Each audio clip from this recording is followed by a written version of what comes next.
를 주기로 했어요. 그래서 녹음하는데 확인을 좀 눌러주세요. 네, 오늘은 6장 내용 우리가 같이 볼 텐데 잠깐만요. 제가 공유를 해놓을게요. 성령의 사역과 성도의 구원, 책이 있는 사람은 책을 펴서 이렇게 좀 같이 보도록 하겠습니다. 저번 주에 내용들 잠깐 보면 4장은 사탄의 시험과 인간의 범죄라는 부분들을 통해서 인간이 타락하게 되어져서 원죄와 자범죄가 있는 죄인이 된 상태이다라고 4장에 대해서 나누었고 그러한 죄인을 하나님께서 그대로 두지 않으시고 5장에서는 예수님께서 이 땅 가운데 오셔서 어떤 사역들 예수님이 세 가지 직분이 있다 그랬잖아. 성경의 구약의 내용은 구약의 이스라엘 백성들의 역사이기도 하지만 그 내용을 통해서 오실 메시아를 보여주는데 구약에 보면 삼손, 기돈과 같은 선지자가 있고 아론과 그의 아들처럼 제사장이 있고 또 다윗과 솔로몬처럼 왕이 있는데 바로 메시아를 통하여서 이런 일들을 하신다는 것. 선지자는 하나님의 말씀을 전하고 제사장은 하나님과 인간, 죄인인 인간 사이에서 중보하여서 죄를 사하고 하나님 관계를 회복하는 그런 역할을 하는 게 제사장이고 왕은 다스리는 개념이잖아.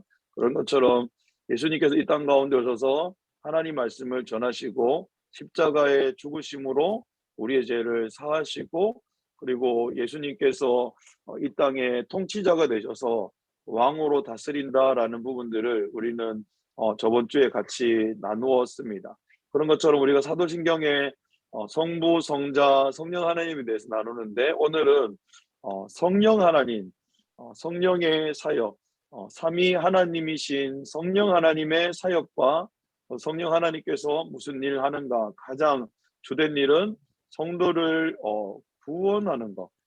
한번 요걸 한번 내가 물어볼게.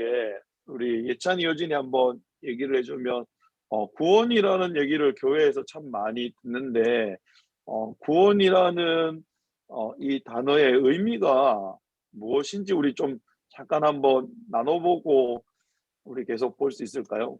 구원하면 무엇을 말하는 건지 좀 한번 먼저는 예찬이 한번 잠깐 한번 얘기해 봐 줄래요? 구원이 무엇인가? 구원은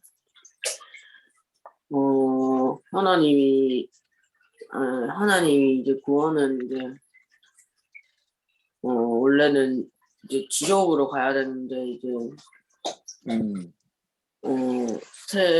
그러니까 깨달음을 얻게 해주는 그런 거. 맞아요. 인간의 상태가 하나님의 말씀에 불순종하는 죄로 말미암아 아담의 자녀로 태어나 원죄를 가지고 스스로 죄를 지어서 자범죄 그 죄로 말미암아서 하나님과 단절이 되어졌고 이 땅에서 살뿐만 아니라 죽어서도 하나님의 그 심판으로 말미암아서 영원히 지옥 갈 수밖에 없는 우리를 하나님께서 오늘 계속 내용 나오는데 깨닫게 해주셔서 내 죄를 알게 하고 내 죄를 위해서 예수님이 십자가에 죽으심을 깨닫고 예수님을 믿음으로 또 자유케 되는 것들을 얘기를 한다라고 우리 예찬이가 얘기해줬고 효진이는 어떻게 좀 생각해요?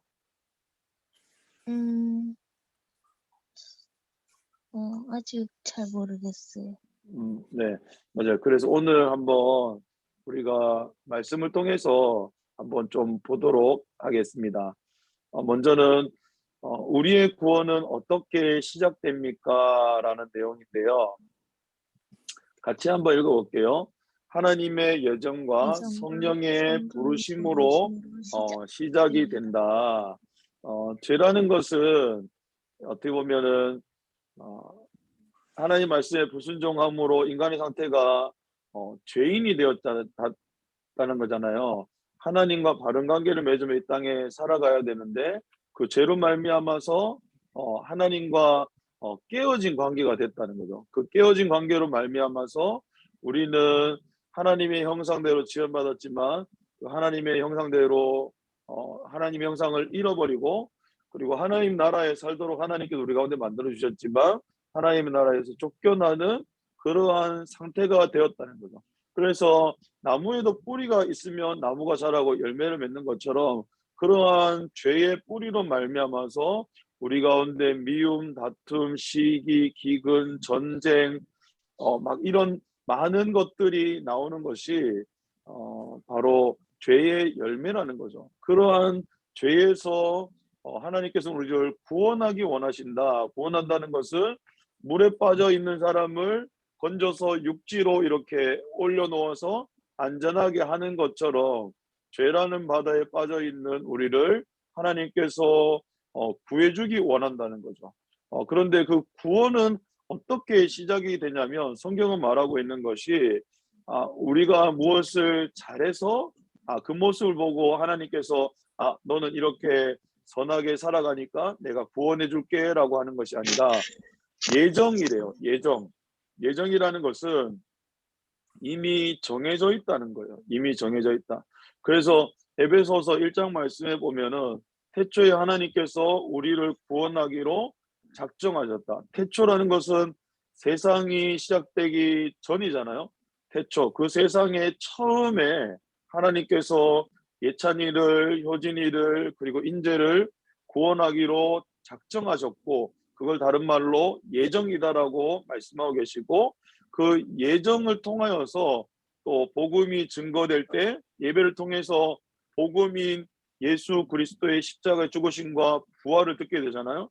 그러면 누가 우리 가운데 아까 예찬이가 말한 것처럼 깨닫는다라고 했는데 우리는 죄인이어서 깨달을 수 없는데 아무리 예수님 이야기를 듣는다고 해서 깨달아지는 게 아니라 성령께서 우리 가운데 은혜를 주시고 우리를 부르심으로부터 시작이 된다라고 구원에 대해서 이야기를 하고 있어요. 그래서 이거는 하나님의 구원이 예정이라는 건 굉장히 중요해요. 왜 굉장히 중요하냐면 우리가 구원받는 것은 우리가 무엇을 잘하고 못하고 우리에게 달려 있지 않다는 거예요. 그리고 하나님께서는 우리가 그 구원을 이루기 위해서 우리가 무엇을 할 수 있는 상태가 아니라는 걸 알기 때문에 예를 들면은 우리가 죽었잖아요. 죽은 사람이 무슨 반응을 할 수 있겠어요? 무슨 죽은 사람이 일어나서 밥을 먹고 일을 하고 공부를 할 수 있겠어요? 그렇게 못한다는 거죠. 그처럼 우리도 죽은 상태이기 때문에 우리의 힘으로는 우리가 죄에서 구원할 그 어떤 것도 할 수 없다는 것을 하나님은 너무도 잘 아시기에 하나님이 세상의 처음부터 우리를 구원하기로 하나님의 이 구원 책이 있다고 합시다. 생명책에는 예찬이의 이름이 있고 효전이 이름이 있고 인재의 이름이 있기에 구원하기로 예정하신 그 계획을 하나님께서는 우리를 이 땅 가운데서 이루어 가신다는 거죠. 그 부름의 시작은 바로 우리의 어떠함이 아니라 성령께서 부르신다라고 말을 하고 있습니다. 그렇다면 성령 하나님은 무엇을 깨닫게 하는가? 복음서에도 말씀에도 보면 깨닫는다라는 부분들이 참 많이 있는데 성령께서는 다른 말로는 진리의 영이라고도 하거든요. 진리의 영이신 성령께서 우리에게 무엇을 깨닫게 하는가? 1번을 우리 예찬이 한번 읽어봐 줄래요? 하나님의 말씀과 우리의 죄 및 그 죄의 비참함을 깨닫게 합니다. 네. 우리는 죄인이어서 맹인이고 앞을 보지 못하는 영적인 부분들 말합니다. 영적으로 보지도 못하고 영적으로 듣지도 못하고 영적으로 감각도 없는 우리의 상태인데 성령께서 하나님의 말씀을 통하여서 우리의 죄를 깨닫게 하고 그 죄로 인하여서 우리가 얼마나 비참한 상태에 있는가를 성령께서 깨닫게 해주신다. 그렇지 않고는 우리는 알지도 못하는 거죠. 이런 경험들을 여러분이 수련회나 또 예배를 통해서 말씀을 들을 때에 이전에는 그것이 당연하다라고 생각했던 부분들이 예배를 통해서 말씀을 들으면서 정말 내가 이렇게 비참한 죄를 짓고 있구나, 내 상태가 이렇구나라는 것들을 성령께서 깨닫게 해주시는 부분들이 있다는 거. 그래서 저도 우리의 인간이 죄로 말미암아 부패한 것이 무엇인가라는 부분들을 부패라는 단어를 통하여서 또 의미들을 알 수 있게 되지만 그것을 하나님께 기도했던 적이 있어요. 그러면서 하나님께서 깨닫게 해준 것이 음식물을 이렇게 모아둬서 음식물 버리는 수거함에 그렇게 넣잖아요. 그런데 그때 이 우리의 죄로 말미암아 우리가 얼마나 부패했는지 알기를 원합니다라고 또 그런 부분들이 있었는데 음식을 버릴 때 그 쓰레기통에 있는 그 음식들이 부패해 있는 이 모습들을 보면서 이것이 죄로 말미암아 인간의 부패한 모습이다라는 부분들을 하나님 깨닫게 해주셔서 와, 정말 얼마나 냄새가 역겨웠고 보기가 힘든 모습이든지 우리는 죄로 말미암아 그런 부분들이 더 심하다는 것을 성령께서 우리가 말씀을 읽는다고 깨달아지는 게 아니잖아요. 성경은 분명히 얼마나 많은 죄에 대해서 말하고 있고 하나님께서 선지자들 통하여서 이스라엘의 이런 죄악된 모습들 하나님의 거룩한 성전인데 그곳에서 우상 숭배를 하고 말씀대로 살아가지 않는 그 이스라엘 백성들의 죄에 대해서 선지자를 통하여서 하나님 말씀하셨지만 깨닫지 못하니까 어떻게 되나요? 결국 하나님이 말씀하신 대로 멸망하는 것. 하나님이 그 죄에 대해서 너희가 이렇게 죄를 지었기 때문에 멸망할 것이다 라는 것은 그들을 멸망시키겠다는 말이 아니라 하나님께는 그 죄에서 돌이키기를 원하시는 것이 하나님의 뜻인데 결국은 이스라엘 백성들을 깨닫지 못하여서 멸망당하는 것들을 보게 된다는 거죠. 그런데 감사한 것은 우리 가운데에 성령 하나님이 계셔서 말씀을 또 통하여서 죄를 깨닫고 그 비참함의 상태를 알게 해준다는 거. 목사님 한 번은 예배를 이렇게 드리고 있는데 찬양을 이렇게 하는 가운데에 하나님께서 영적으로 깨닫게 해주셔서 하나님께 가까이 갔을 때에 알게 해주셨다는 거. 무엇을 알게 해주시냐면 내 죄가 얼마나 하나님 앞에 큰지를 알게 해주셔서 정말 하나님 앞에 눈물로 기도한 적이 참 많이 가끔 있었는데요. 그 모든 것이 성령 하나님 우리 가운데 계시는 성령께서 그러한 것들을 깨닫게 해주신다는 거죠. 그래서 우리의 영혼이 거듭나게 되게 되는데요. 누가 우리를 거듭나게 하는가? 거듭나는 것은 다시 태어난다는 거죠. 죄로 우리가 죽었다라고 얘기하고 있잖아요. 에베소서 2장이 말씀하고 있는 것처럼 허물과 죄로 죽었던 우리라는 거죠. 죽었다는 것은 우리 육신에 죽었다는 것을 말하는 게 아니고 죽었다는 것은 영적으로 하나님과의 단절을 얘기하는 거죠. 주위에 있는 안 믿는 친구들 한번 보세요. 하나님을 알고 하나님을 예배하는 친구들이 없다는 거죠. 왜? 영적으로 죽어 있기 때문에. 그런데 하나님께서는 그 죽은 영혼이 다시 거듭나게 하신다는 거예요. 다시 태어나게 하셔서 그 죽었던 영혼 가운데 생명을 주셔서 끊어졌던 하나님과 관계가 연결되어져서 하나님과 친밀한 교제를 누리면서 이 땅 가운데에 예배를 통해서 은혜 받았다는 것이 그거라는 거죠. 하나님과 거듭나게 되어져서 하나님과 깊은 교제 가운데에 하나님을 만나고 또 이전에는 몰랐던 것들을 깨닫게 하고 하나님의 임재를 경험하게 하는 것이 바로 거듭나게 다시 태어나게 됐다는 거예요. 우리가 육신이 죽었는데 무슨 감각이 있겠습니까? 아무 감각이 없잖아요. 그처럼 영혼도 죽어 있다면 아무런 감각이 없어요. 그런데 다시 태어나게 되면 하나님과 인격적인 교제를 누리며 하나님의 임재 아래에서 우리가 주님과 동행하며 살아가게 되는데 그것을 누가 하시는가? 요한복음 말씀을 통해서 알게 되는 것은 성령께서 그렇게 하신다라고 말씀을 하고 있습니다. 그래서 우리 가운데에 성령 하나님은 굉장히 많은 은혜와 도우심 우리 가운데 주시는 분이신데요. 자, 38번 성령께서 우리를 무엇으로 거듭나게 하시는가? 거듭나다는 것은 우리가 찬양 아까 했던 것처럼 본 어게인이요. 다시 태어난다는 거죠. 아담과 하와의 죄로 말미암아 죽었던 우리 하나님과 관계가 끊어졌던 우리 하나님의 진노 아래에 있고 하나님과 이 관계가 틀어졌다는 거죠. 우리도 예찬이도 그렇고 효진이도 그렇고 친구들과 어떤 잘 지내다가도 관계가 이렇게 깨어져서 더 이상 예전과 같이 이야기하고 또 가까이 지내고 하지 못할 때가 있잖아. 이처럼 하나님과 우리 또한도 이렇게 연결되어져 있었는데 죄로 말미암아 끊어지게 되었는데 그 끊어진 관계를 다시 성령께서 역사하셔서 우리 영혼을 거듭나게 하신다는 거죠. 자, 무엇으로 그렇게 하는가? 우리 1번은 효진이 한번 읽어주실래요? 하나님입니다. 하나님 말씀으로 하십니다. 네, 하나님은 베드로전서 1장 23절인데요. 하나님은 다른 어떤 방법이 아니라 말씀으로 우리를 거듭나게 하신다는 거죠. 이게 잘 안 되네요. 네, 말씀으로 거듭나게 하십니다. 그래서 기독교인 가운데 가장 중요한 것은 바로 하나님의 말씀입니다. 그래서 구약에 보면 하나님 말씀하는 것들이 사람이 떡으로만 살 것이 아니라 어떻게 보면 빵이기도 하죠. 서양 사람들에게는 빵으로 사는 것이 아니라 하나님 입에서 나온 말씀으로 살게 된다는 거죠. 이처럼 우리를 무엇으로 하나님께서 거듭나게 하는 도구가 무엇인가? 우리에게 막 뭔가 어떤 것들을 해석하는 것들이 아니라 하나님께서 말씀을 통하여서 우리 영혼을 다시 소생시키게 된다. 죽었던 나사로를 예수님께서 어떻게 일으키십니까? 나사로야 나오라 말씀하시니까 나사로가 살아났잖아요. 우리의 영혼 또한도 죽었던 영혼이 다시 태어나게 되는데 어떻게 태어나게 되냐면 하나님의 말씀으로 그렇게 되게 된다는 거죠. 하나님의 말씀을 우리가 듣게 되면 죄를 깨닫고 회개하게 되는데요. 그렇다면 진정한 회개가 무엇인가? 우리 1번은 예찬이, 2번은 효진이, 3번은 선생님 읽어볼게요. 한번 읽어주세요.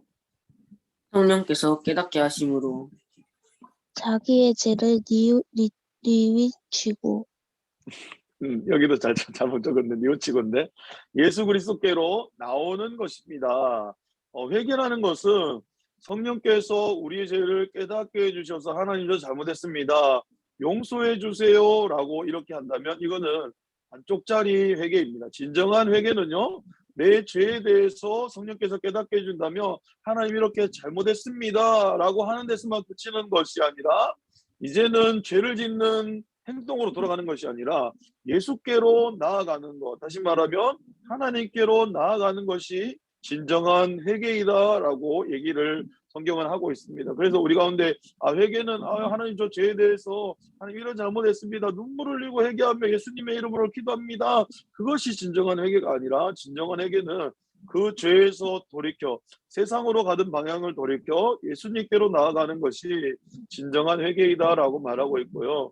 회개에는 세 가지 요소가 있습니다. 우리 아까 했던 것처럼 1번 예찬이, 2번 효진이 한번 읽어주세요. 적 요소 죄를 깨달음. 감성적 요소 죄를 슬퍼함. 의지적 요소는 예수님께로 나옴, 예수께로 나옴. 지정의, 지적으로, 감성적으로, 의지적으로 우리는 이런 인격적인 존재잖아요. 회개의 3대 요소는 죄를 지적으로만 깨닫는 것이 아니라 감성적으로만 죄에 대해서 슬퍼하고 눈물 흘리는 것이 아니라 의지적으로 결단하며 예수님께 나아가는 것이 우리의 진정한 3대 요소, 죄의 3대, 회개의 3대 요소다라고 말씀하고 있습니다. 성령께서 우리 가운데 은혜를 베풀어 주시거든요. 자, 그럼 우리 잠깐 한번 한숨 고르는 측면에서 너희가 이렇게 신앙생활 어떻게 보면 지금까지 하면은 너희가 중학교 지금 2학년이니까 만 몇 살이냐 너희? 저 만 14세요. 모태에서부터 신앙생활 유아세례를 받고 지금 생활했다며 만 14년 동안 신앙생활했는데 너희 가운데 은혜 받은 내용들이 있으면은 목사님에게 좀 한번 나눠줄 수 있겠어? 목사님도 좀 너희를 통해서 은혜를 받았으면 좋겠는데 우리 효진이 가운데서는 하나님 주신 은혜가 어떤 게 있을까?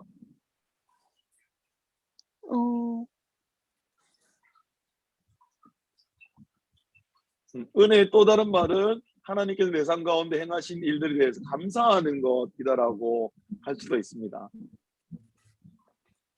부정적인 것을 좀 긍정적이게 바라보는 예. 것. 와, 놀라운 은혜인데. 야, 그게 어떻게 보면은 내 생각이 교정되고 내 시선이 교정되고 이건 진짜 하나님께서 하시는 일들이거든요. 아무리 누가 뭐 말을 한다고 해서 듣겠습니까? 우리 목사님도 그렇지만 우리 부모님으로부터 잔소리 얼마나 많이 들었는지 몰라. 얼마나 부모님 우리에게 좋은 소리 많이 했나요? 그런데 우리는 그 좋은 소리를 잔소리를 듣고 안 고치는데 그런데 하나님이 우리 가운데 역사하게 되고 은혜를 베풀어 주시니까 우리의 생각이 이렇게 좋은 생각으로 좋은 시선으로 변하게 된다는 거죠. 우리 예찬이는 어떤가요? 저는 저는 일단 남을 그렇게 함부로 미워하지 않는 거. 오, 야, 너희 너무 귀하다. 야, 나 목사님이 돼도 그게 참 쉽지 않는데 남을 함부로 미워하지 않는 거. 그 진짜 하나님의 은혜입니다. 자, 그런 은혜들도 참 많이 주시는데요. 하나님께서 우리 가운데에 은혜를 어떻게 주시는가? 1번은 말씀을 통해서입니다. 말씀을 읽음을 통하여서 우리 가운데 우리의 영혼에 하나님의 마음과 하나님의 사랑과 또 하나님의 행하신 일들을 깨닫게 해주시는 은혜를 말씀을 통하여서, 말씀을 읽을 때, 말씀을 들을 때, 예배를 드릴 때 그렇게 우리가 은혜를 받게 된다는 거죠. 그게 첫 번째 은혜를 주시는 통로이고, 두 번째로는 성례입니다. 성스러운 예식이라는 건데, 기독교에는 성례가 두 가지가 있습니다. 첫 번째로는 우리 친구들이 4월 10일 날 받게 될 세례식입니다.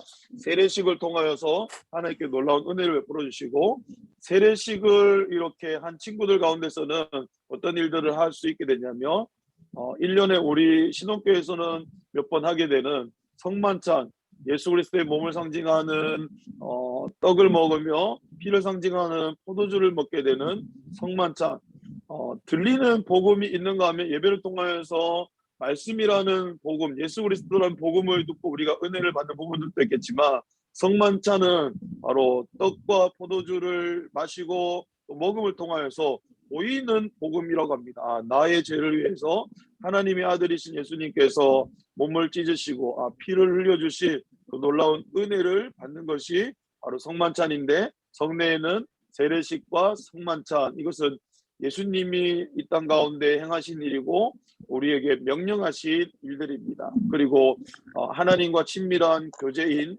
기도를 통하여서 하나님께 놀라운 은혜를 우리 가운데 베풀어 주신다는 것. 그래서 점점점 우리도 어색한 사람하고 말하는 것은 쉽진 않지만 관계가 점점점 가까워지면 서로 깊은 교제들 또 이야기들 하게 되는 거잖아요. 그처럼 기도 또한도 처음에는 익숙하지 않지만 훈련을 통하여서 하나님과 깊은 교제를 누리는 통로가 바로 기도이다는 거죠. 그래서 점점점 이렇게 신앙이 깊어지다 보면 기도가 힘든 게 아니라 기도가 정말 좋아지고 하나님과 기도를 통하여서 친밀한 교제들을 누릴 수 있는 은혜의 통로가 바로 기도입니다.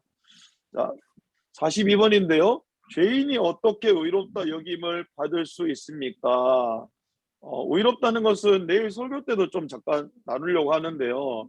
로마서에 의롭다라는 말이 참 많이 나옵니다. 의라는 것이 영어로는 righteousness인데 죄로 말미암아 하나님과 이어진 관계잖아요.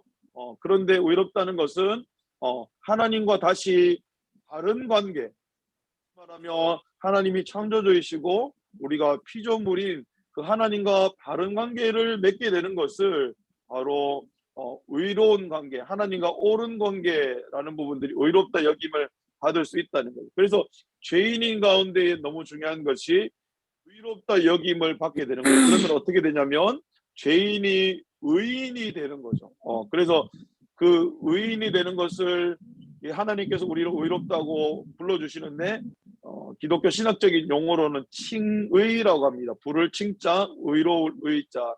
우리가 죄인임에도 불구하고 예수 그리스도를 믿음으로 말미암아서 우리를 하나님께서 의롭다 여겨주심으로 말미암아 이제는 하나님과 원수된 관계가 아니라 하나님과 아버지가 되는 화평한 관계를 우리가 누리게 되는데 그런 은혜를 우리가 어떻게 누리냐면 바로 하나님의 은혜로 예수 그리스도를 믿음으로 우리가 그렇게 하나님과 의로운 관계를 여길 수 있게 된다는 거죠. 그래서 이 부분이 굉장히 중요합니다. 무엇이 굉장히 중요하냐면 의롭게 되는 것은 하나님의 전적인 은혜예요. 그리고 그 은혜로 하나님께서 예수를 통해서 우리를 구원하기 원하시는 그 놀라운 은혜를 믿음으로 받아들인다는 거죠. 그래서 어떻게 이 부분들을 설명하냐면 물에 빠진 사람 가운데에 무명보트를 이렇게 던지잖아요. 다시 말하면 죄라는 바다에 빠져있는 우리 가운데 예수 그리스도라는 구명보트를 우리는 믿음으로 받아들일 때에 그것을 붙들 때에 우리가 구원받는 것처럼 우리가 죄인이 의롭다 여겨지는 것은 우리가 속으면 안 되는데 어떻게 우리가 가끔 속게 되냐면 우리의 행위로 율법을 우리가 지킴으로 우리가 무엇을 해서 의롭게 되어진다라고 거짓 가르침들이 초대교회 가운데 있고 지금도 있게 됩니다. 그래서 그것을 행위 구원이라고 하는데 성경은 행위로 우리가 구원받을 수 없음을 알기에 하나님께서 은혜로 예수 그리스도를 믿음으로 말미암아서 구원받게 된다는 거죠. 그래서 여러분도 학교에서 뭐 역사를 배우고 세계사를 배우면은 500년 전에 유럽의 그 어두운 시대들을 이야기를 하면서 면죄부라는 게 있잖아요. 면죄부라는 게 천주교 교회에서 어떤 종이를 써가지고 그것을 성도가 사면 죄를 면해주는 그러한 면죄부인데, 그것을 돈을 받고 사면 죄가 사해진다라고 그들이 그렇게 해서 성도들에게 돈을 갈취했는데, 성경은 우리의 어떠한 내가 돈으로도 뭐 내가 능력으로도 구원받을 수 없다. 어떻게 의롭게 되는가? 하나님의 은혜로 예수 그리스도를 믿음으로 말미암아 구원받는다라고 말하고 있어요. 그래서 이 부분을 여러분이 분명히 알고 있어요. 무엇을 분명히 알아야 되냐면 하나님의 은혜와 예수 그리스도를 믿는 믿음으로. 그렇지 않으면 영적인 하나님을 대적하는 사단은 하나님의 은혜를 잊고 예수 그리스도를 믿는 믿음을 이렇게 의심하게 하면서 자꾸만 네가 그렇게 살아가는데 네가 구원받을 수 있겠어? 라고 우리에게 참소하고 속일 수 있는데, 그때 우리가 십자가를 붙들어야 된다면, 십자가를 바라보며 나를 위해서 예수님께서 모든 죄를 다 십자가에 지심으로 내가 은혜로 믿음으로 구원받는다라는 것을 우리는 분명히 알고 있어야 된다는 거죠. 자, 그렇게 의롭게 된 하나님의 자녀들은 어떤 자라나는 과정들이 있는데요. 그 과정들을 성화라고 합니다. 이 땅 가운데 예수님을 믿음으로 내가 거듭나게 됐다면 거기서 끝이 아니라, 우리도 어떻게 보면 태어나서 그냥 아기 상태로 그대로 있는 게 아니잖아요. 점점점 지혜와 지식과 능력과 이 모든 것들 육체적으로 자라나는 것처럼 우리의 영혼 또한 예수님을 믿음으로 점점점 자라가게 됩니다. 이 자라간다는 것은 예수님을 닮아가는 그런 모습들을 이야기를 하는데요. 그래서 어떤 사람은 예수님을 어린아이 같이 닮은 사람이 있고, 청년 그리고 장년과 같이 점점 자라는 의미들을 표현하는 부분들인데요. 그것을 성화라고 하는데, 우리 1번은 예찬이, 2번은 효진이, 3번은 제, 4번을 같이 읽어볼게요. 한번 읽어주세요. 성령께서 하시는 지속적이고 은혜로운 일로 저희를 깨끗하게 하시고 날마다 새롭게 하시며 우리로 선한 일을 할 수 있게 하는 것입니다. 네, 성화는 바로 이런 일인데, 이 성화 또한도 예수 그리스도를 믿음으로 구원받는 것 또한도 하나님의 은혜로 성령께서 하셨다며, 예수님을 믿음으로 그래 이제는 너희를 구원해 줬으니까 너희가 이제 무엇을 해서 예수님처럼 점점 닮아가고 새롭게 되고 선한 일을 하라라고 성경 말하는 것이 아니라, 우리 가운데 보내주시는 예수님을 믿으면 우리 안에 성령께서 오시게 됩니다. 그래서 우리의 몸을 성경에서는 성전, 거룩한 전, 하나님께서 거하시는 전이라고 말하는데, 성령께서 거하게 된다는 거예요. 성령께서 계속적으로 우리 가운데에 은혜를 베풀어 주셔서 우리를 깨끗게 하시고 우리를 새롭게 하시고 선한 일을 할 수 있도록 하나님께서 이끌어 가신다는 거죠. 그래서 성도가 구원받는 순서가 이런 부분들이 있는데, 이런 부분들을 그냥 이런 게 있구나라는 것들을 이제 알고 있으면 좋은 것 같아요. 그래서 1, 2, 3 이렇게 해서 예찬이, 요진이, 인재 뭐 반복해서 한번 읽어볼게요. 분명 부르심 중생 거듭남 회개, 돌이킴, 신앙 믿음 칭의 칭의, 수양, 자녀됨, 성화 거룩하게 되어감 성도의 견인 끝까지 지켜짐 영화, 영광스럽게 됨. 뭐 이렇게 순서로 번호로 적혀져 있지만 이게 순서적으로 일어나지 않을 수도 있습니다. 한꺼번에 뭐 중생, 회개, 믿음이 같이 일어날 수도 있고 이런 부분들이 있는데, 일단 1번부터 일반적으로 이런 부분들이 있어가지고 이런 부분들을 정리를 해서 같이 좀 나누었습니다. 자, 다음은 제 7장 교회와 성도의 교회 생활.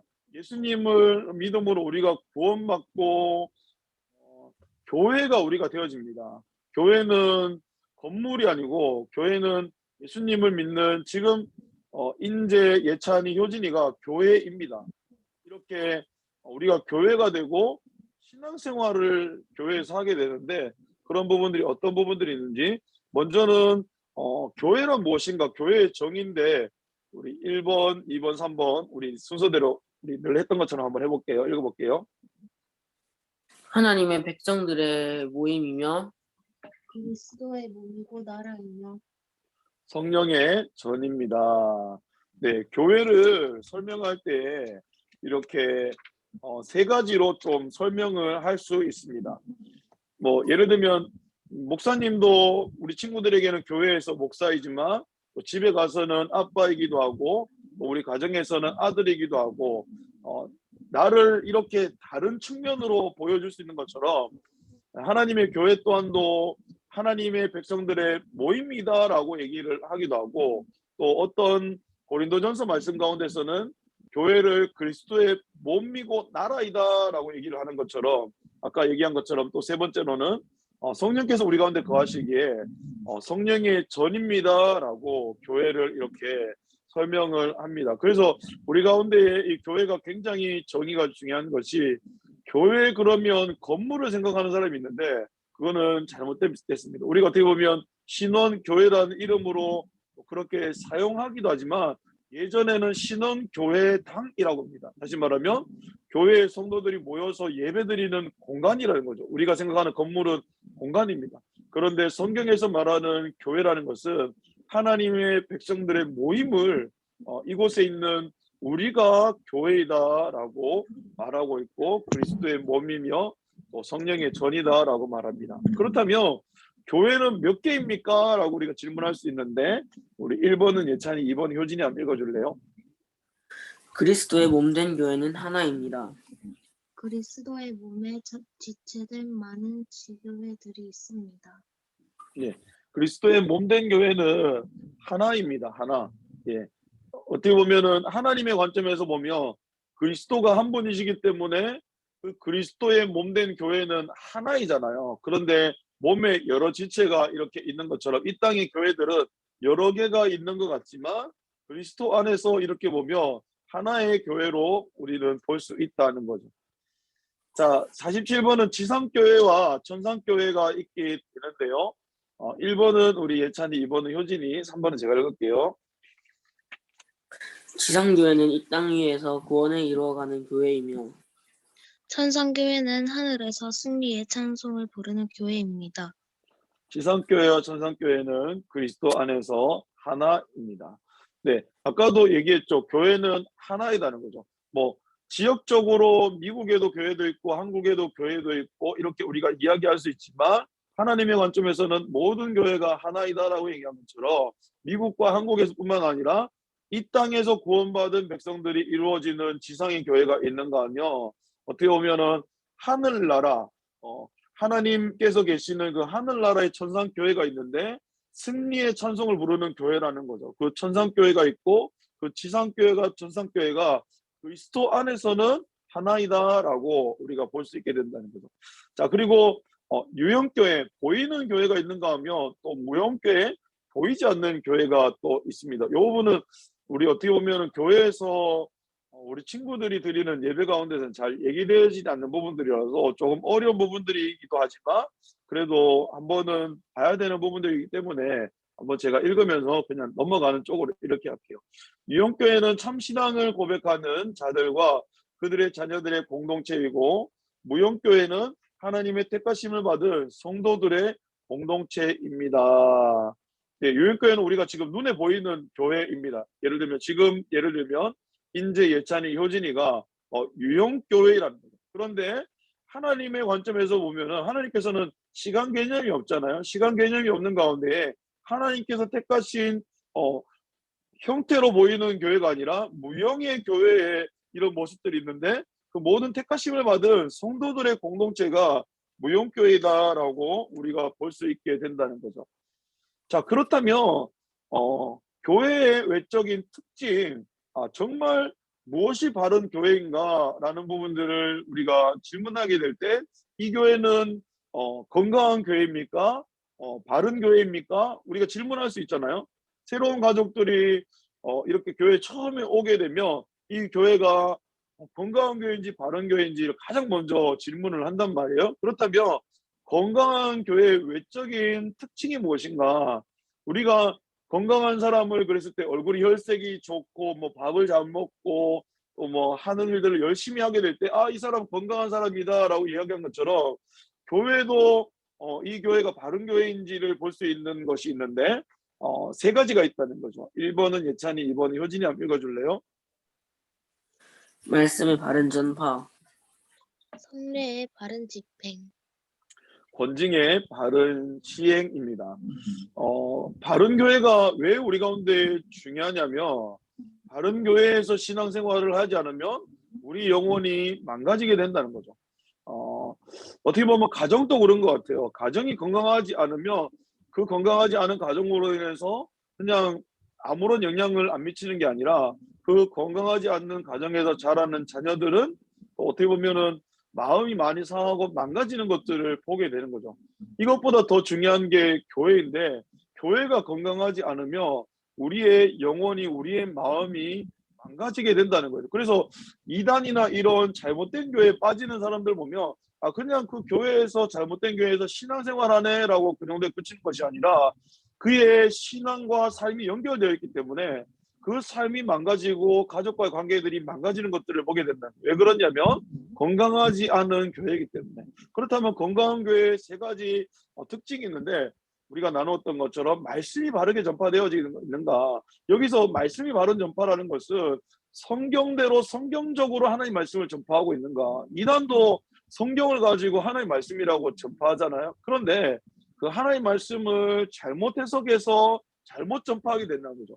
그래서 말씀을 전파하고 있는데 다른 전파, 성경적으로 복음 되시는 예수 그리스도를 잘 전파하고 있는가. 그리고 은혜의 방편으로 주신 성례인 세례와 성만찬을 바른 집행을 하고 있는가. 말씀이 바르게 전파되고 있다고 하는데 세례를 행하지 않고 성만찬을 하지 않는 교회가 있다면 오히려 그런 것들을 행하지 않고 막 구약에 나오는 광야에서 텐트를 짓고 살았던 초막절을 지키고 막 그런 교회라면 그 교회는 건강한 교회가 아닙니다. 왜 지금 이 얘기를 하냐면 지금도 어떤 교회 가운데서는 말씀을 다 지켜야 된다고 하면서 구약에 있는 그런 절기들을 지키고 있는 교회들이 있게 되는데 그것은 건강하지 않는 교회입니다. 그리고 세 번째로는 권징을 바르게, 권징이라는 것은 잘못된 것을 바로잡는 것을 얘기를 하는데요. 그 권징의 바른 시행이 되고 있는가, 이 부분이 바로 바른 건강한 교회의 모습들이라는 거죠. 자, 그래서 세 번째, 교회는 왜 권징을 시행해야 합니까? 세 번째 말한 또 교회의 특징에 대해서 좀 보려고 하는데요. 교회의 거룩성을 유지하기 위하여서, 유지하고 향상시키기 위해서입니다. 하나님은 거룩하기 너희도 거룩하라고 그랬잖아요. 그래서 교회 가운데 가장 중요한 것은 거룩이에요. 거룩이라는 것은 다른 어떤 것 이전에 거룩의 이 히브리어 원어의 뜻은 구별된다, 분리된다는 거. 다시 말하면 죄악으로 가득한 세상 가운데 우리를 불러내셔서 죄에 물들지 않고 죄와 구별된 삶을 살아가기를 하나님께서 원하시는데 때로는 예찬이도 그렇고 효진이도 그렇고 목사님도 그렇지만 죄를 지을 때가 있는 우리의 모습들이 있다는 거죠. 그때 교회는 무엇을 해야 되냐면 그 잘못된 사람에게 그냥 그대로 내버려 두는 것이 아니라 그 사람의 죄에 대해서 권면하고 때로는 말을 듣지 않으면 징계를 해서 교회의 거룩성을 유지하는 것을 권징을 통하여서 하나님께 하기 원하는 거죠. 우리나라 가운데서도 사람들이 죄를 짓는데 그대로 두지 않잖아요. 왜? 사회를 유지하기 위해서. 사회를 유지하기 위해서 죄에 대해서 심판하고 또 형벌을 내리는 것처럼 교회 가운데서도 거룩성을 유지하기 위해서는 권징이 잘못됐을 때는 그 잘못된 것을 사랑으로 품는 것도, 기도하는 것도 중요하지만 그런 부분들에 대해서 권징을 하는 부분들도 너무너무 중요하다는 거죠. 자, 이것도 약간 오타인데요. 예수님은 교회와 어떤 관계인가? 기독교는 관계입니다. 아까도 얘기했지만 죄로 인하여서 하나님과 틀어진 관계가 예수님을 믿음으로 바른 관계를 맺게 되잖아요. 그렇다면 예수님은 교회와 어떤 관계인가? 우리 1번, 2번, 3번 우리 하나씩 한번 읽어볼게요.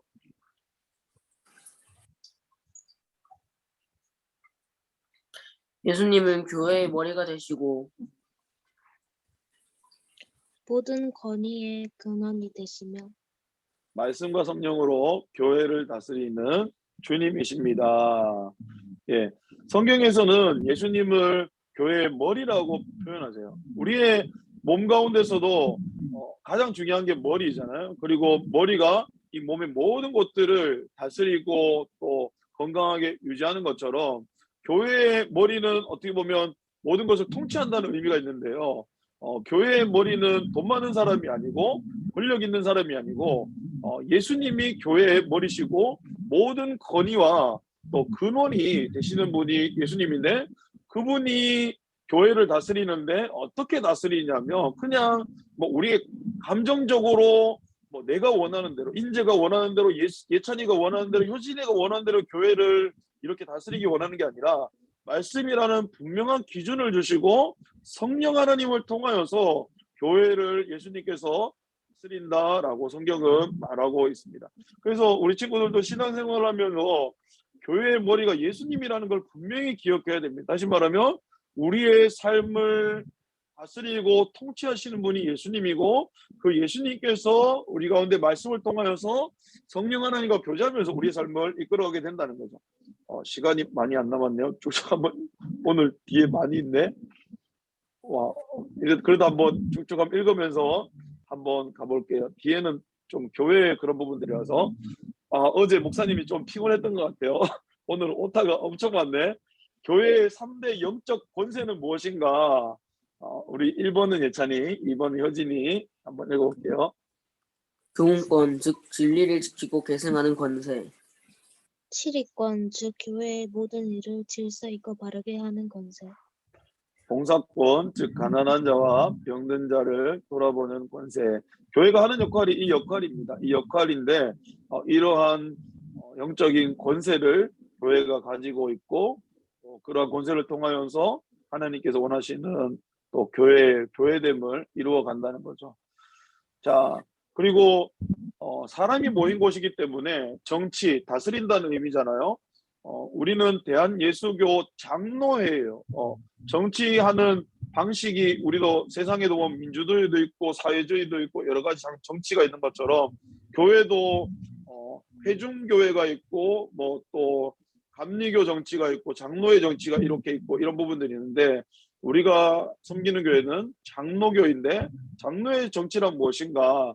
주권이 그리스도께 있는 섬기는 정치로서 지교회 교인들이 장로를 선택하여서 당회를 조직하고 그 당회로 치리권을 행사하게 하는 주권이 교인들에게 있는 민주적인 정치입니다. 그래서 작년에 우리도 교회를 섬길 장로님들을 교인들이 뽑았잖아요. 그리고 그 장로님들이 권한을 가지고 교회를 섬기고 다스리는 민주적인 정치를 하는 것이 바로 장로의 정치인데요. 장로의 정치의 제도에는 어떤 것들이 있는데 지교회는 바로 지금 신원교회를 말하는 거예요. 신원교회의 당회라는 것은 담임 목사님과 시무 장로님이 구성되어 있는 모임을 당회라고 그러고 또 이 지역에 있는 동대구에 있는 여러 교회들이 모여서 노회를 만들고 노회 대회와 그리고 이 대한민국에 있는 모든 교회들이 모여서 또 총회를 이루게 됩니다. 그래서 당회 또 노회 대회 총회가 이렇게 있고요. 우리 교회가 속한 교단은 대한예수교 장로회 합동교단 동대구 노회입니다. 그리고 우리 교회 조직은 무엇입니까? 공동회와 당회와 재직회 이런 부분들이 있고 자, 요거를 같이 한번 읽어볼게요. 우리 교회 담임 목사님의 이름은 무엇이며 교회 내에서 그 역할은 무엇입니까? 우리 1번은 예찬이, 2번은 현진이 한번 읽어볼게요. 이남수 목사님이시며 교회를 대표하여 목회하며 공동의회, 당회와 재직회를 인도합니다. 이런 일을 우리 담임 목사님께서 하시고요. 이제 내일은 주일이게 되는데 주일에 금요일과 힘써야 할 일이 우리 가운데 있는데 이번에는 효진이가 1번 한번 읽고 2번은 예찬이가 한번 읽어줄래요? 일상적인 생업이나 상거래의 일, 세속적인 쾌락이나 세상의 염려와 속된 말을 삼가고 예배와 전도, 성경 연구와 기도, 환자의 이문 등 생명을 살리는 일과 신앙서정 읽기 등은 힘써야 할 일입니다.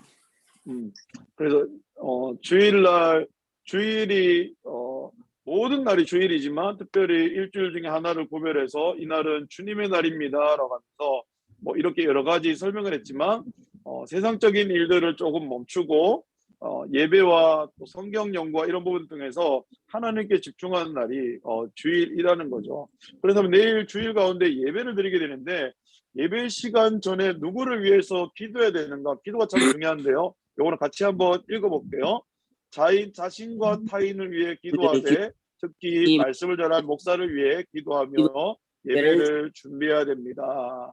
예배 시간에 은혜를 주실 주권을 가지고 계신 분이 하나님이세요. 내가 뭐 오늘 은혜 받겠다 뭐 이렇게 한다고 해서 은혜를 받는 게 아니라 하나님이 주셔야 되기에 하나님께 은혜를 구하고 성도는 그래요. 나만을 위해 살아가는 것이 아니라 내 이웃을 내 몸과 같이 살아가는 사람이 교회이고 성도이기에 옆에 있는 예찬이는 목사님을 위해서 또 효진이는 또 예찬이를 위해서 서로를 위해서 기도하고 특별히 말씀을 통해서 은혜를 끼친다라고 하나님 말씀하셨기에 목사를 위해서 예배 시간에 기도하는 부분들이 우리 가운데 중요하다라는 부분이에요. 그래서 오늘 자기 전에 꼭 예배를 위해서 우리 친구들 기도 한번 부탁을 드리겠습니다. 오늘은 뭐 뒤에 조금 있지만 요거는 다음 시간 같이 하고 마무리하면 될 것 같아요. 오늘은 여기까지 하겠습니다. 여기까지 하고요. 혹시 오늘 같이 보면서 좀 알게 된 내용들 있다면 또 그리고 궁금한 내용들 있다면 잠깐 질문하는 시간하고 오늘 마무리하도록 하겠습니다.